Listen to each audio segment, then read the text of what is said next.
for today and tomorrow. The original production of the Adams Chronicles and this special presentation are made possible by the Andrew W. Mellon Foundation, the National Endowment for the Humanities, and ARCO, worldwide producer of petroleum and petroleum products, as a tribute to the 200th anniversary of the American Constitution. ARCO, energy for today and tomorrow.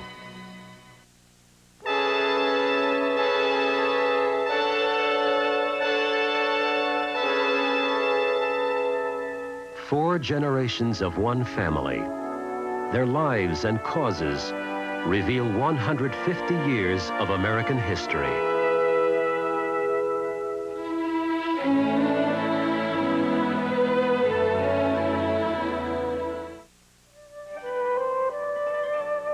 (1784), the village of Auteuil near Paris. John Adams, representing the United States of America, separated nearly 5 years from his family, has decided to rent a house where they may join him. I rented this house from the Count de Rouault with the understanding that it was to be fully furnished and fit to live in. Across the Channel, George III of Great Britain is slowly becoming reconciled to the loss of his 13 American colonies.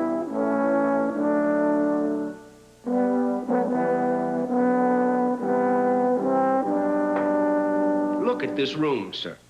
And the floors. Look at the floors. Where are the carpets? Plaît-il? The rugs. Rugs. Que veut dire, Votre Excellence, rags? Rugs. Les tapis. Ah, les tapis! Oui. Mais, Excellence, is not a fashion in France to put the rags upon the floor. And eating, has that also gone out of fashion? No table linen? No spoons and forks? Not one piece of china? Nous arrangerons cela, Excellence. You have only to buy. My good fellow, if you are to remain in my employ, there's one thing you must understand. I am not some Spaniard of a diplomat, my pockets lined with gold. I represent America. We are poor. Comprend? I have come to raise money, not throw it to the wind. And if you think I am parsimonious, wait until you meet my wife. Oh, non, je m'excuse. Mille pardon. Il n'y a pas de quoi, Excellence. There is a gentleman to see you, Monsieur Jefferson. Oh, has he arrived? Thank you.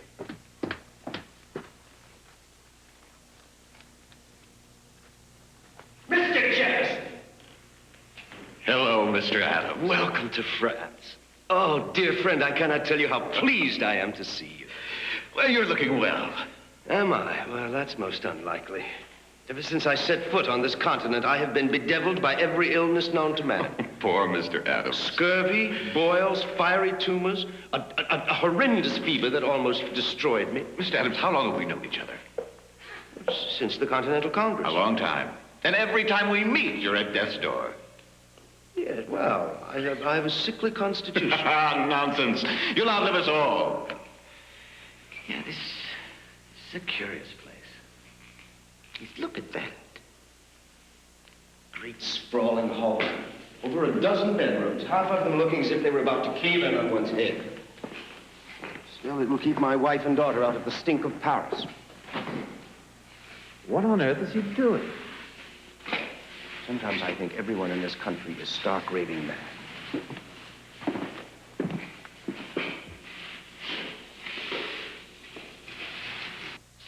Do you realize it's 4½ years since I've been home? 4½ lonely, sick, miserable, thankless years, scrambling across Europe, begging and borrowing. Oh, I'm sick to death of politics. All I dream of now is being back on my farm in Braintree. How are things at home? Disorder, discontent, money scarce, shipping at a standstill. The peace is ruining more merchants than the war. And the Congress? Confusion, indecision, jealousy between the states. 13 cats in a sack, spitting and scratching. How stupid. Our future is hanging by a thread. We will survive or perish on the answer to one question. Are we unified enough to deal with foreign nations? After all the bloodshed to win our independence, What an irony if we should now strangle for want of trade. Have we any prospects? Well, Prussia's interested. And Denmark? Spain? Cautious, waiting to see which way England will move. Well, at least we can count on France. Can we? The king is inept. The queen is busy with amorous adventures. It is their minister who pulls the strings. Vigène. This conceited ass takes a bath with his medals on. Well, he's clever, so I'm told. Oh, yes, he and Dr. Franklin are quite a pair. Forever whispering, maneuvering, hatching plots behind my back. You have not much love for our fellow trade commissioner, hmm? Franklin?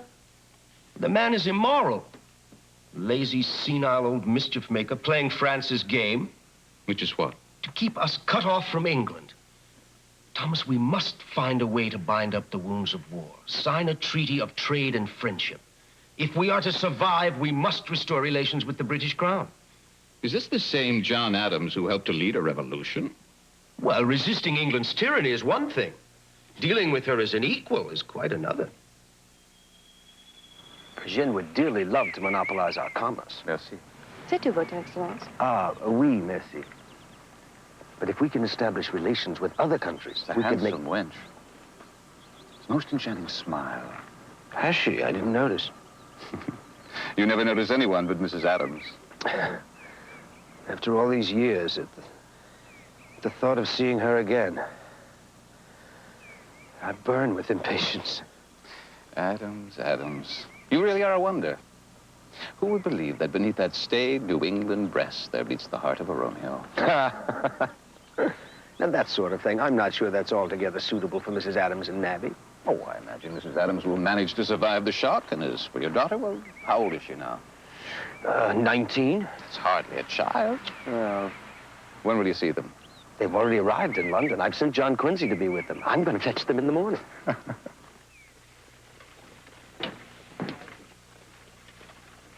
Oh, Papa! Sweet Princess Nabby.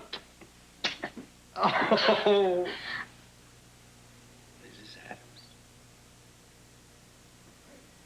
Mr. Adams.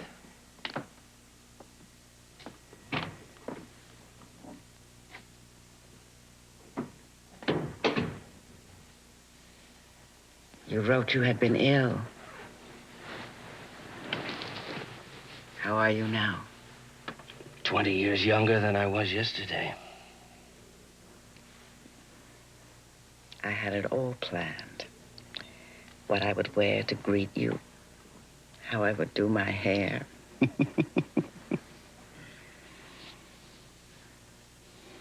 Oh, Mr. Adams.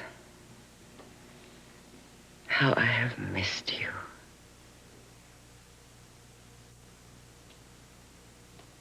Good morning. Good morning, Papa. Are you enjoying London?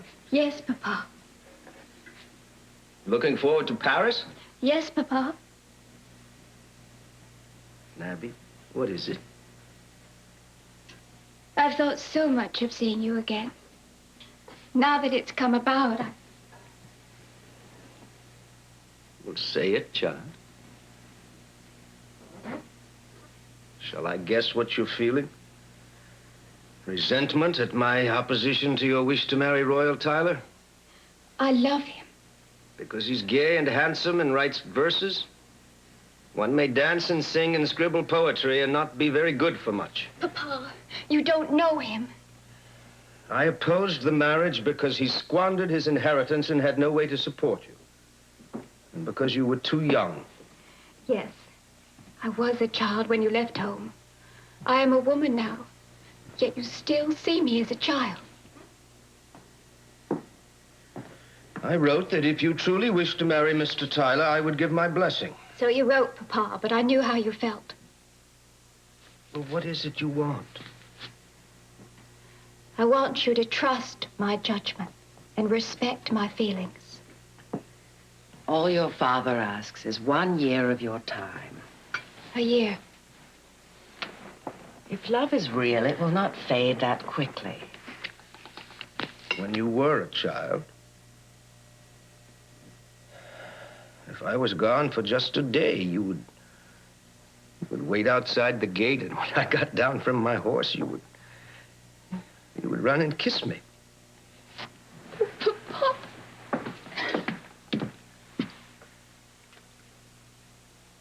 Good morning. Good morning. How is everyone this splendid morning? Father, how long do we have in London? A few days only, then I must return to Paris. With your permission, sir, I shall continue in my efforts to improve the character and morals of my wretched sister. Oh, that sounds exhausting. What do you two plan to do today? Visit to the exhibition of Mr. Copley's paintings. Aha. Then to the waxworks. Finally, a brief stop at the hospital for fallen women to hear those unlucky creatures sing their hymns. From all accounts, the melancholy melody of their voices would wring tears from a stone. Johnny is studying for career in politics. He never says in 2 words what he can say in 20. Well, that should prepare him for Congress. My sole purpose is to enlarge my darling sister's education. And to avoid studying your algebra. It will not do to have an ignorant village lass, daughter to the first minister to England. For what? I had it yesterday from Mr. Copley. He has received a letter telling him it is rumored we are to have a minister to the court of St. James. Mr. Copley feels certain it will be you, Father. You seem disturbed. I should think it would please you. Please me? Fills my heart with dread. That is not a life for which I am prepared. Nor I. I'm not trained to shine at court. I cannot dance or drink or make small talk. Lie, flatter, flirt with ladies, drink with gentlemen. Do not worry. I would refuse the post if it were offered. My dearest sister, I have been occupied since our arrival here in France with trying to put our domicile in order. Table linen to make, bed linen to purchase. I am a little put out with my husband. He loves to have everything as it should be, but does not wish to be troubled by domestic matters. 1,000 tasks I must attend to. Spoons and forks to be made of silver, china to be bought. Everything that will bear the name of elegant is imported from England, and if you will have it, you must pay for it. And all this at a time when Congress has cut our allowance by 500 guineas. We are obliged to keep a regiment of servants, a coachman and a gardener, chambermaid, valet and cook, and a major domo, butler, maitre d'hotel, or whatever he is called, whose business is to purchase articles for the family and see that no one cheats us but himself.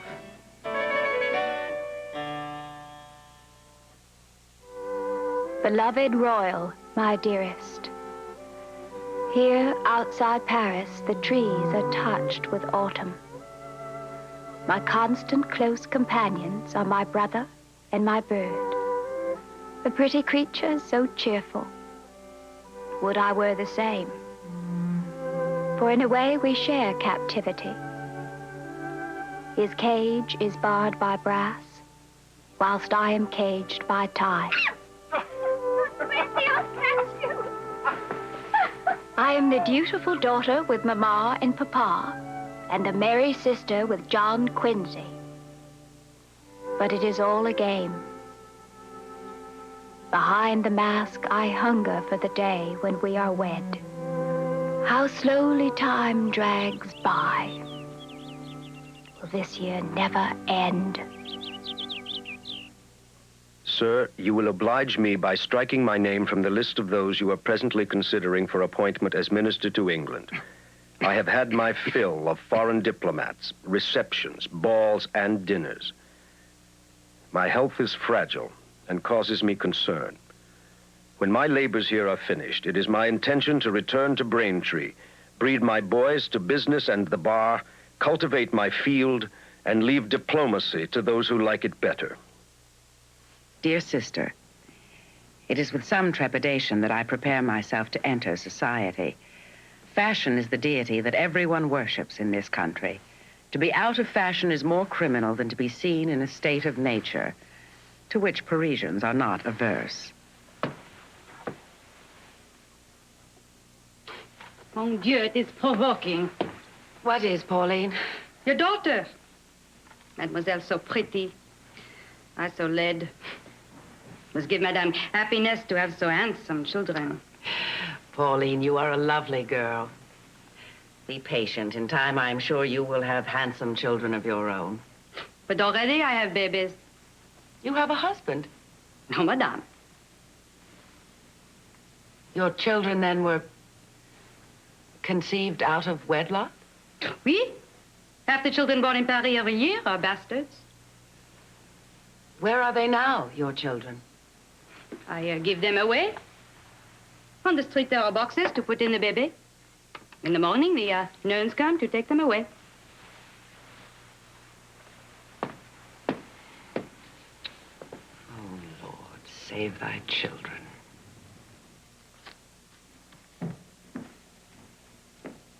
I'm writing home regarding the qualities desirable in a minister to England. Mr. Adams. Oh, your hair. Oh, I commend your powers of observation. New gown? Bravo. We dine this evening at the Portuguese ministry. I hope not to disgrace you. Oh, very nice. Is that all? I think it is bewitching. Now then. The post, for which, believe me, I have no desire, calls for someone well-versed in the classics, Greek and Latin, Plato, Virgil, Cicero, etc. Most aptly phrased. He must have knowledge of history, ancient and modern, and be familiar with the laws of nature and of nations. Yes, indeed. A man of ripe years. Dr. Franklin? But not too old to undertake an arduous assignment. Farewell, Dr. Franklin. One with an upright heart and an independent spirit. One who will bend his personal ambitions to the interests of his country. Not an easy man to find. I know of only one who fills the bill in all particulars. Myself. Bright-eyed Abigail, a Puritan in Paris. Tell me, how are you faring in this wicked city? Oh, it's a pity I don't have the language. There was a lecture I should have liked to have attended yesterday. Recent discoveries in the realm of physics. Your range of intellect never ceases to amaze me. Would it if I were a man? Well put. At any rate, I passed the lecture by and went instead to the ballet.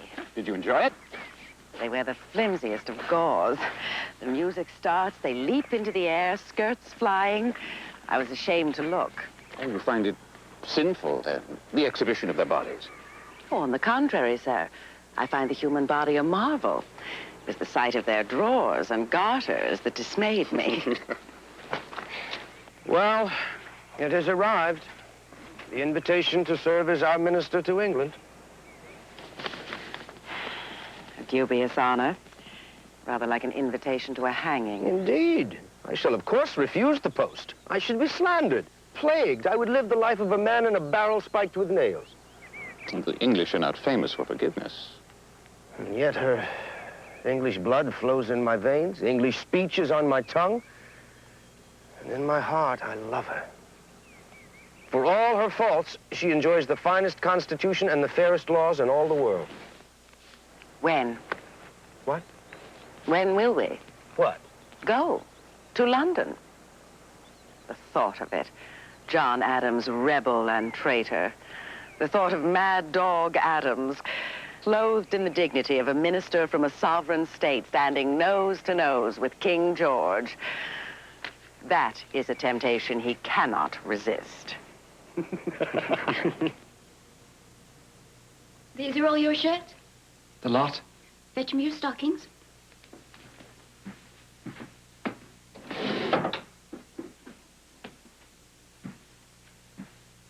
Barely got used to being together again.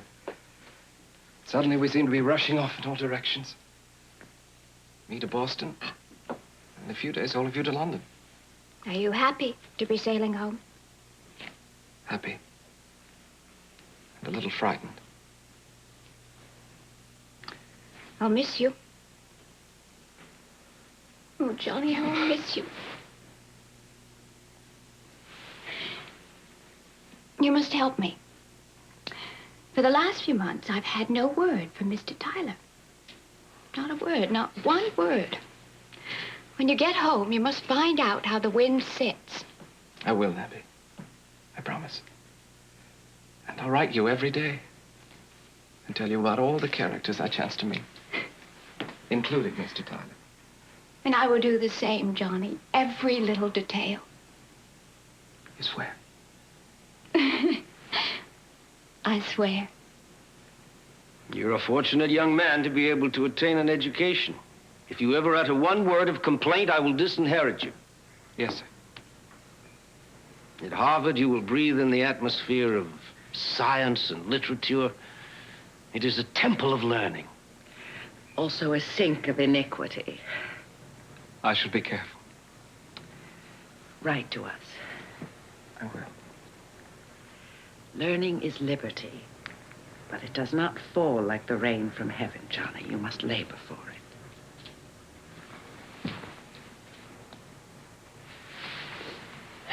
Well, be off, be off. Study, you rogue, and be free.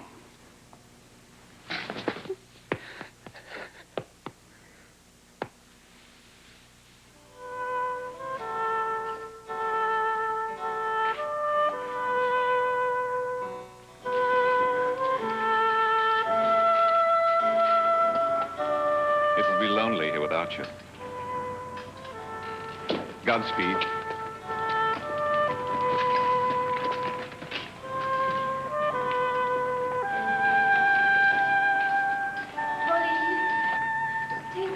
I want you to have it. Oh, what? Oh, what?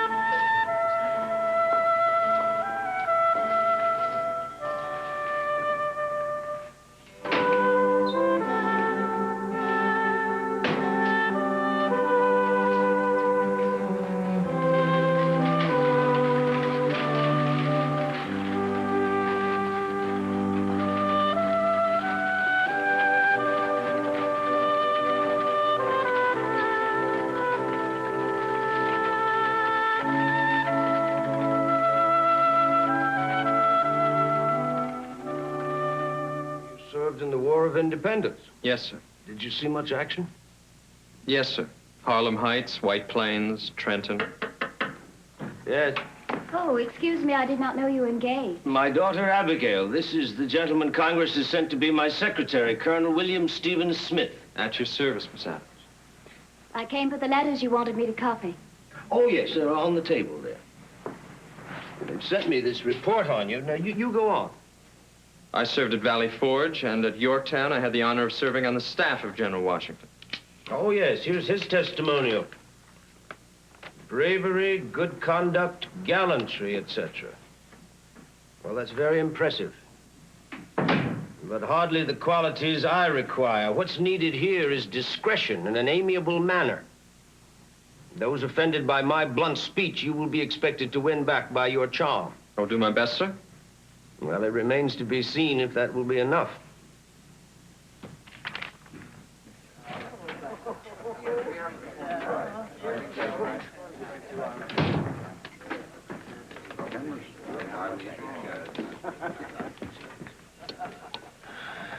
And you sailed from Newport, you said?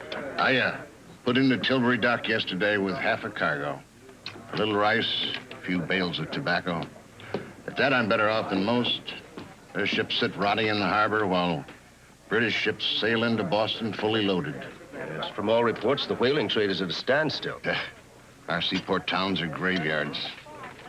It's damned English duties. Yes, well, that's a matter I hope to negotiate, Captain, eh? Oh, I pray you do it, sir, and quickly. Well, diplomacy takes time, I'm afraid. Spirit of 76 is on the rise again. It won't be long before the mob start to gather. Just so. And now, sir, if you will kindly straighten up your shoulders. Most elegant. The sleeves? Well, of course, sir. We like to leave them a little long until the final stitching. I feel like a monkey on a stick. There is too much fullness in the sleeve cap. Oh, I agree entirely, madam. We shall, of course, take in the side body and adjust the arm's eye. Listen, I haven't had a chance to read the newspaper. Is there any mention of the new minister? I noticed that you are to have an audience with the king. No more? Another word or two. Oh, madam, pray note the direction of the nap of the velour. Oh, yes. Exquisite.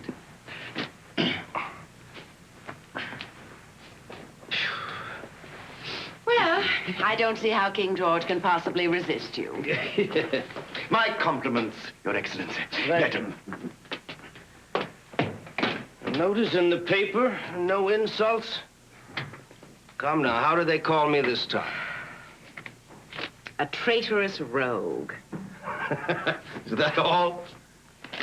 A beggar and a scoundrel. Now, you must not let it pain you. Sir, when you are wounded, I bleed. There is a gentleman to see you, sir, from the palace. Oh, yes, yes. Show him in. Oh, it must seem strange. All these years of crying defiance of the king. His Majesty damning our souls, sending his troops against us. And now to meet. All England will watch to see how he regards me. How will he? Contempt? Icy indifference? I will not tolerate humiliation. Dear Mr. Adams, be courteous. I bear no malice toward King George. One revolution in a lifetime is enough. Mr. and Mrs. Adams, Miss Adams, Sir Clement Cotterell Dormer. Your Excellency, Madam, Miss Adams. How do you do? Most honored. Sir Clement, do sit down.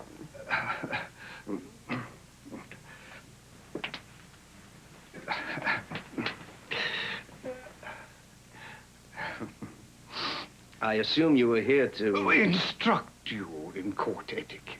As Royal Master of Ceremonies, I trust that I may be of some assistance. Well, I would be most obliged. It is customary for foreign ministers to address His Majesty in terms as complimentary as possible. Does one simply pay one's respects and leave, or does one have to make a speech? Some formal harangue is customary. Usual. His Majesty is in the habit of rising early.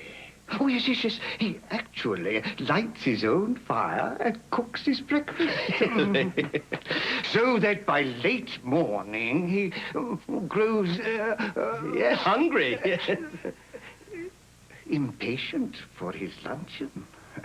So whatever you may wish to say, it would be wise to make it brief.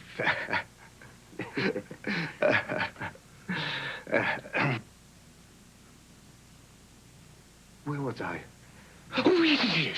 You will be escorted to the royal closet by the most noble, the Marquis of Carmarthen, His Majesty's principal Secretary of State for Foreign Affairs. Lord Carmarthen will then present you to His Majesty.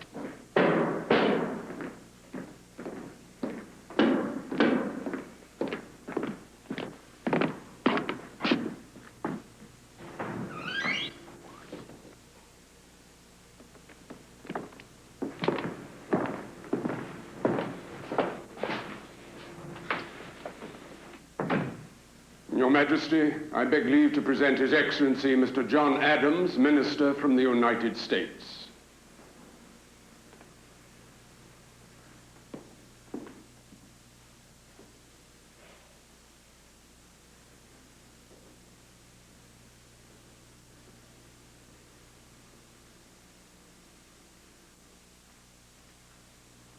Mr. Adams. Sir, I consider myself to be more fortunate than all my fellow citizens to be the first to stand in Your Majesty's royal presence in a diplomatic character. It is my sincerest wish to restore an entire esteem, confidence, and affection. Or in better words, the old good nature and good humor between people, who, though separated by the ocean and under different governments, have the same language and a kindred blood. Mr. Adams, the circumstances of this audience are so extraordinary. and the language you have held so entirely proper, and the feelings you've discovered so justly adapted to the occasion, that I must say, I am very glad that the choice has fallen upon you to be minister. I will be frank with you. I was the last to consent to separation, but the separation having become inevitable, I have always said I would be the first to meet the friendship of the United States as an independent power. You have recently come from France. Yes, Your Majesty. There is an opinion among some people that you are not the most attached of your countrymen to the manners of that nation. I must avow, Your Majesty, I have no attachment but to my own country. An honest man will have no other. Do have a glass of wine. Thank you. Regarding the frontier post still occupied by British troops... Do you play patience? No, Your Lordship. Oh, pity. It's a most amusing game. The presence of your soldiers in our western lands is interfering with the fur trade. An excellent Madeira, don't you think? Yes. His Majesty was very taken with you. Well, he was most gracious. I trust it is a sign that England is going to cease trying to punish us. Punish you? The customs duties on our whale oil, on fish and timber. Why, no doubt a nuisance. Well, they're more than a nuisance, sir. They're unfair, unjust, unwise. Oh, damn it, where's my snuff box? On the side table, my lord. Well, don't stand there like an idiot. Get it. Dear Adams, if I recommended repeal of the duties, it would raise an uproar that would send me tumbling out of office. Uproar, my lord? From bankers, merchants, peers of the realm, to whom a goodly number of your fellow citizens owe money. They must be paid, sir. They will be paid, sir. Before we sign the treaty. But that's impossible. The men who owe you have not the means to meet their obligations while you restrict our trade. That does present a problem. I believed that England was prepared to make concessions. What gave you that impression? His Majesty's behavior. Kings can indulge in whims we lesser mortals cannot afford. America is a vast continent, my lord. Strike the shackles from our exports and you will be the richer for it. You really must learn patience. When I was a lad, that's how I regarded women, as freaks of nature. Did you really? Females were oddities. They were mysterious and distant. And later? All my attempts at wooing were disaster. I do not believe you. It's true, I swear. I had so many failures that the first time a lady gave me signs she found me not displeasing, I took it for rejection. That reminds me of an old aunt of mine who was ill for so long that when she finally got well, she took it for another sickness. And at present, sir, what is your opinion of us? I am disappointed to find that so many women are vain and shallow. They seem to think it beneath them to do anything but dance and whisper scandal. It is their education, or lack of it, that makes them so. Unhappily, we are too often what we think men wish us to be. It is you, the gentleman, who are at fault. Not I. Oh? And what is it you look for in a woman? A muse to lead me out of my ignorance. I want to walk together with a woman, not simply lead her by the hand. So many years in the army have given me a profound knowledge of the vagaries of the cavalry horse, but they have taught me nothing of the arts. Command me to navigate an unknown river, I will do it. But do not ask me to chart the mysterious currents of a lady's heart. What? Nothing. Just surprised, that's all. When we first met, you struck me as, oh, handsome, yes, but just another officer. And now?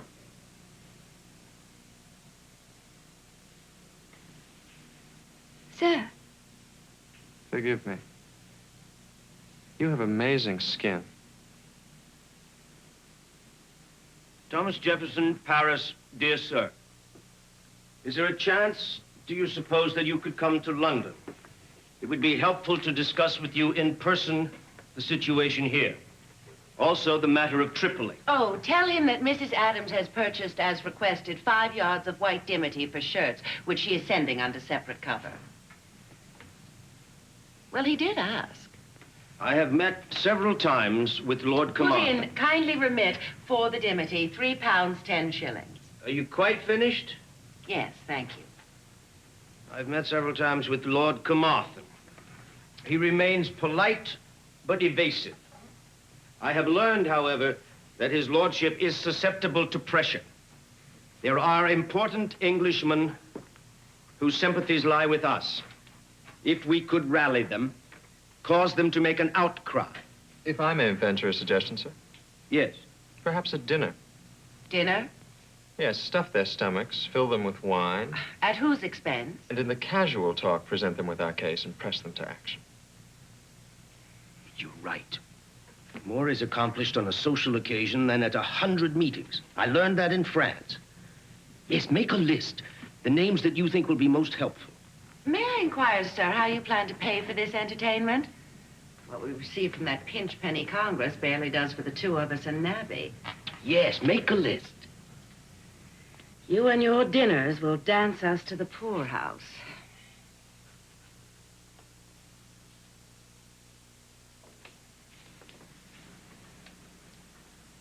Nabby, dear, you're up awfully late. It's a letter from our Johnny? Yes. How is he faring? He does not care much for the country girls. He says they simper. And Royal Tyler? Goes with his head downcast as though his dog has died. And the next moment, exuberant as a schoolboy. Oh, dear. He sounds quite mad. Johnny says he goes about the town and reads my letters to anyone who will listen. What will you do? I've done it. I've asked that he return my locket and my letters. Look at this. Just look at it. Oh, poor bird. Died of consumption. And for this, they had the audacity to charge me 13 shillings. I don't know how we shall find enough to feed 12 people. What's that? A gift from Captain Hay. What is it? A surprise. I dislike surprises. Very well, madam. I'll open it. Oh, good Lord, deliver us. And while you're at it, thank him for our dinner. This is the first time I've ever met a real, live rebel. From all the diverse things one reads in the gazettes, one hardly knows what to expect. As a savage from the wilderness. A villain with a knife stuck in his belt. I must confess, he really looks quite human. My compliments. A sumptuous meal. The meat was most delicious. Meat? I thought it was fish. It didn't taste like fish. What was it? Turtle. Turtle? Was it really? I thought it apt for the occasion. A creature which upon close acquaintance turns out to be quite different from what one expected. Shall we join the ladies?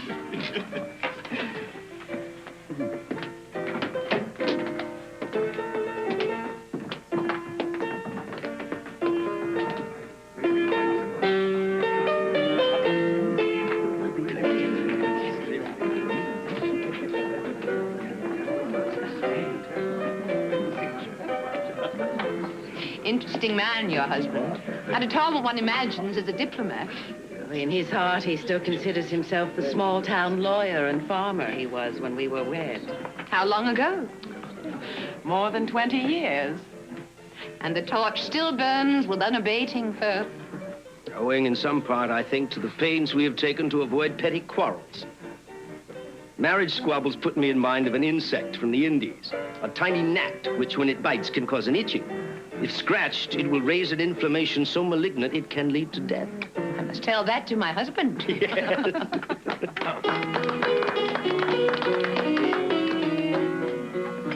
Heartsease and silver thorn my love gave to me. Hedge roses culled at morn, harebell bells, 1, 2, 3.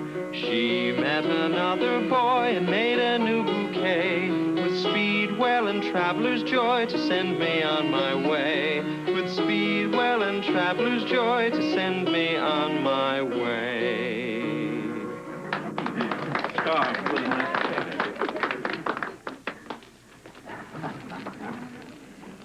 I must apologize for these lamps, the way they smoke and sputter. Our American whale oil burns with a clear and lovely light. You would have the use of it were it not for the British duties. What do you think of Lord Carmarthen? An amiable fellow, but cautious. Quite. Well, I've asked him to be merciful on us, but all he does is smile and offer me a pinch of snuff. In his pleasant way, he can be very stubborn. You do agree the duty should be lowered? Indeed. You would do us a great service if you would say so. In the House of Commons. If you light a fire under him, even a lord must move.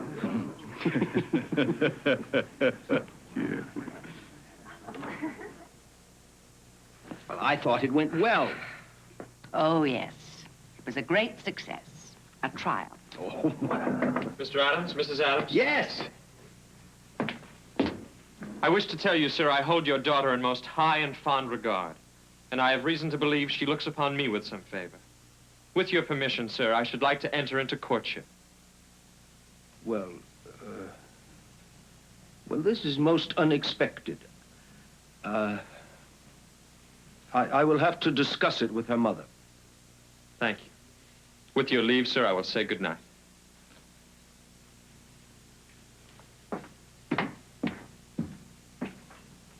Well, you don't look very surprised. Oh, my dear, I have known about it for a month. And therefore is not by any to be enterprised nor taken in hand unadvisedly, lightly or wantonly to satisfy men's carnal lusts and appetites, like brute beasts that have no understanding, but reverently, discreetly, advisedly, soberly, and in the fear of God. I require and charge you both, as he will answer at the dreadful day of judgment when the secrets of all hearts will be disclosed, that if either of you know of any impediment why ye may not be lawfully joined together in matrimony, you do now confess it.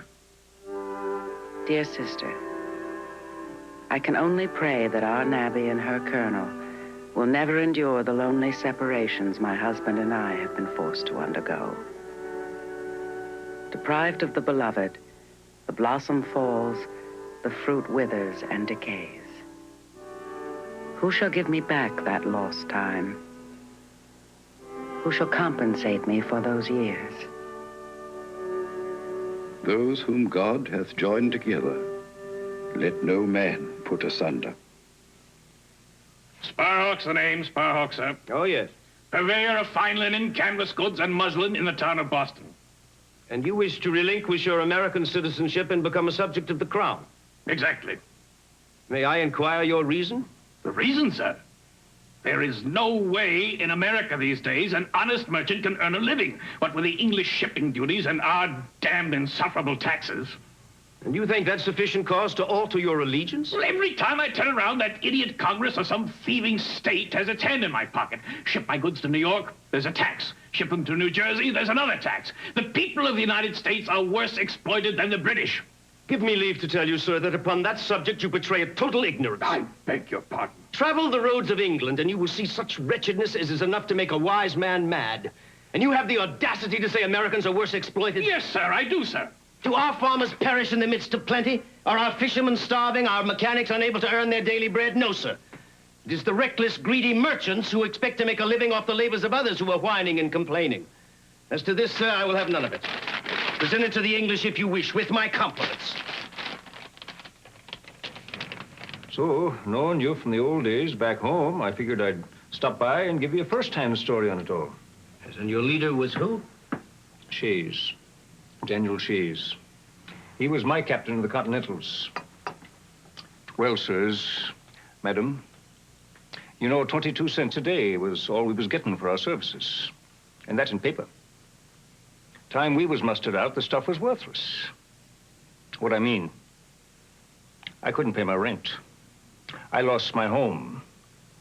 And there was others in my regiment went to prison. Count of what they owed. And this Captain Shays? Got us together. Went down to the courthouse, grabbed the judges, knocked them around a bit, made them quit foreclosing on our debts. You assaulted the judges? Yeah. And then we attacked the arsenal at Springfield. And we took a beating. That was when I run away, stowed aboard a ship to England. But it ain't over yet. There's others hiding in the woods, just waiting for the chance to have another go. You expect me to approve your actions? Why not? Well, do you approve them? God forbid we should be 20 years without such a rebellion. The moment the idea is admitted into society that property is not as sacred as the laws of God, then anarchy commences. Well, I'd best be going. Thanks for the refreshment.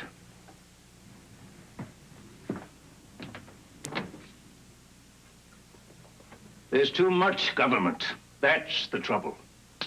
And now there's all this talk of a constitution. The Congress asking for more power. And what'll that bring us? More tax collectors, more clerks, more judges.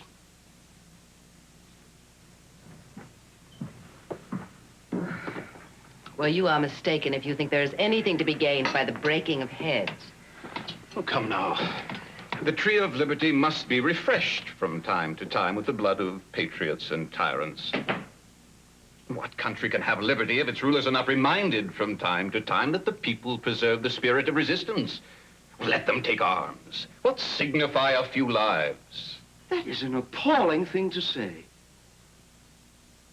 After all these years, our first disagreement. No great matter. No. Come, finish your tea before it gets cold. I hear of troubles like that, and I feel more strongly than ever that we must have a national constitution. Indeed. To show that every man must possess the right of self-government. The government degenerates when left to rulers alone. The people are its only safe depositories. Yes, but to make them fit for that responsibility, they must be taught. Our young men suffer from a neglect of education. Then the Constitution must provide for public education. If you speak of the neglect of young men, John, what shall we say in regard to young women? It really is mortifying when one considers the difference in education between the male and the female. Every advantage is lavished on a son, whilst we are expected to count ourselves privileged if we are taught to read and write. We give primary consideration to the education of the male, dear madam, only because it is men who hold the seats of power. The education of children falls to our share, and we are told that the early impressions are the most durable. Now, you be careful, Mr. Jefferson. You're entering dangerous waters. In my own defense, madam, let me maintain that I have never held women to be a lesser breed. Then why, when you wrote the Declaration of Independence, did you hold that truth to be self-evident that all men are created equal? That was a manner of speaking, a literary phrase. Ah. Well, let us hope that the gentlemen who frame our Constitution are sensible that if care and attention is not paid to the ladies, we are determined to foment a rebellion, and will not hold ourselves bound by laws in which we have had no voice nor representation. It seems we may face another revolution. Well, it is beyond me why your sex wish such disparity in those whom you choose for life companions. If we are ignorant, you suffer. Tell me, do you find married life a misery? Oh. If Mr. Adams is happy, it is because he has relinquished the harsh title of tyrant for the more tender and endearing one of friend. You see, Mr. Jefferson, whilst you are proclaiming peace and goodwill to men, you insist on maintaining absolute power over your wives. Well, we have all had some experience with arbitrary power. Like most things which are hard, it is very liable to be broken. More tea.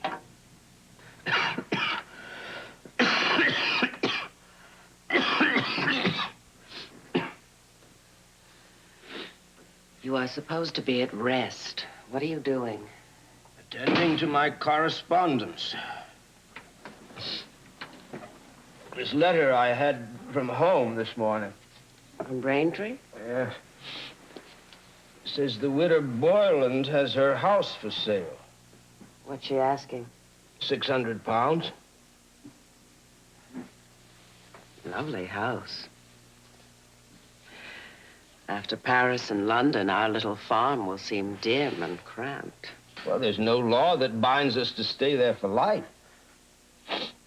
The Boyland house. Would you like to live there? Would you? I'll write and see if we can buy it. Tomorrow. Oh.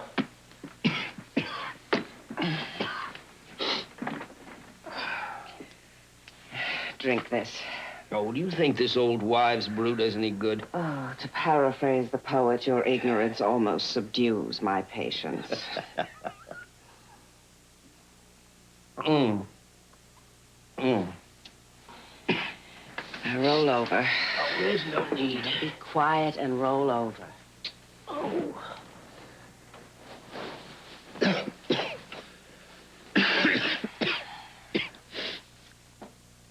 I have decided to arrange one last meeting with Lord Carmarthen. If that fails, I will go home. Oh, that's good. Oh, sweet Abigail. How I have cheated you. We've had so little time for pleasure. I have somewhat disturbing news from Boston. One of our sea captains attacked by American sailors. A British customs agent manhandled by a mob. Yes, so I understand. And you condone it? I don't approve the violence, but I understand the anger. America is out of patience with England. If you will not lift the duties, we have no choice but to reply in kind. We shall impose equal duties on your shipping. Nonsense. The United States is not a nation. It's 13 separate, squabbling states. They cannot agree that 2 and 2 make 4, much less adopt a common policy for trade. Lord Carmarthen, 2 years we've circled around this business without coming one step closer to settlement. If you persist in this policy, it would only serve to drive us into greatness. Greatness? Rather than import from England an axe, a plow, a bolt of cloth, a single button, we will do without, until such time as we can make them for ourselves. The day will come, sir, when the glory of England will be that she spawned America.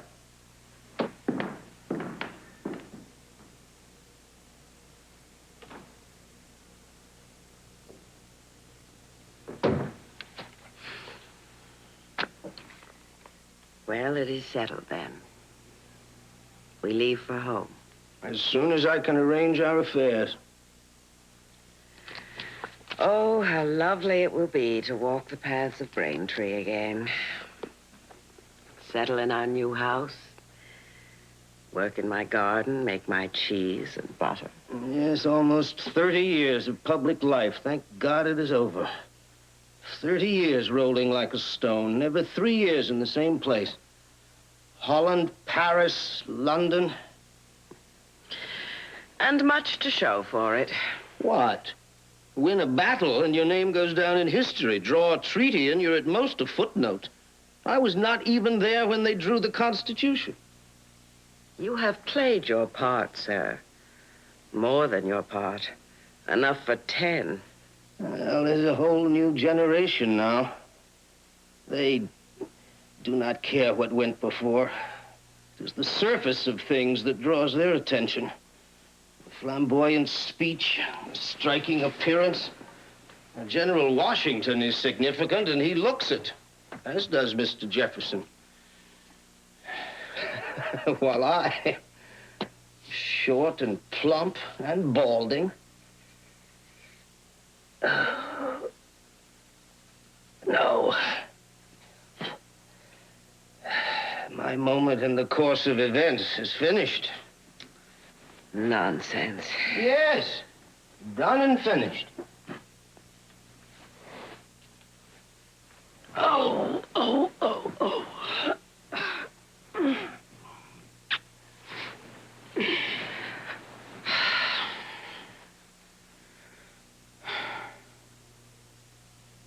Is it?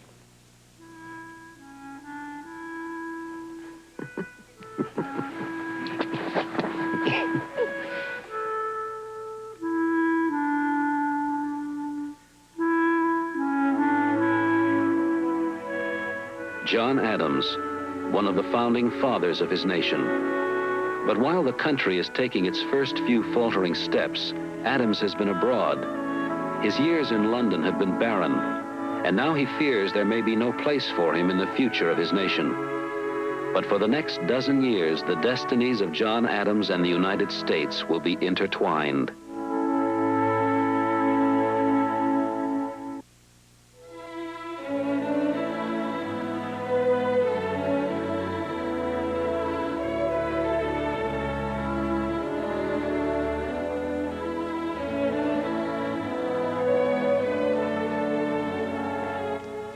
Join us for the continuation of the Adams Chronicles, Monday night at 10:30 here on Channel 11.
The original production of the Adams Chronicles and this special presentation have been made possible by the Andrew W. Mellon Foundation,